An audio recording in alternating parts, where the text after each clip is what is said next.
Hello guys, it's me Nivi, a day in my life as a factory worker.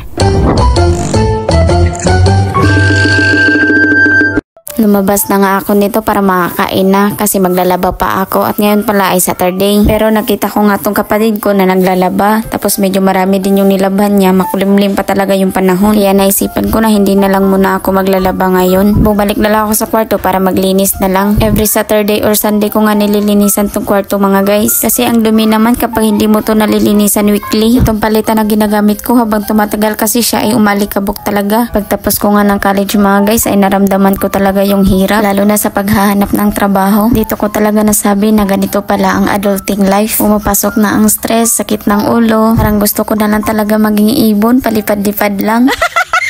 Sabayan pa talaga pag nag-a-apply ka kapag wala kang backer, hindi ka talaga makakapasok. Pilipinas nga naman. At kung hindi naman sa backer, hahanapan ka ng experience. Yung bagong graduate ka pa lang pero hahanapan ka na ng experience. Ay nako.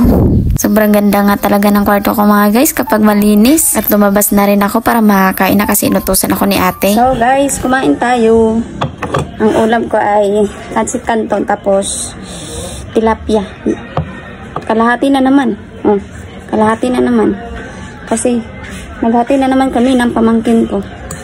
So, let's eat guys. Sarap. Tapos may juice. Sarap. Kain guys.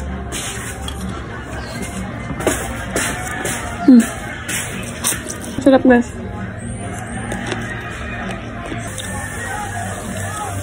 Ayan.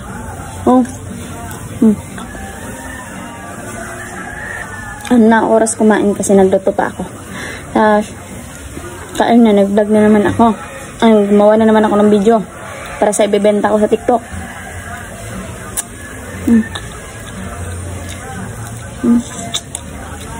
Sarap.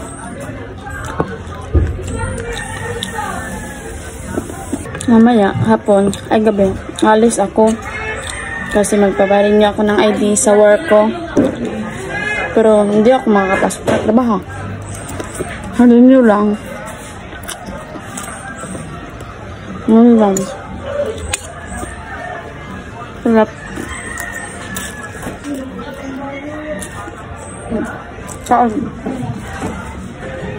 Alam.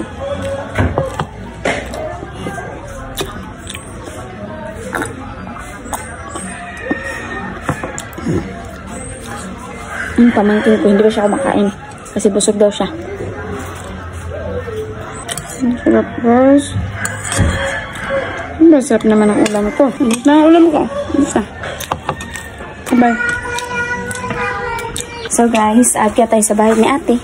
Kasi house update tayo. Ito siya. House update.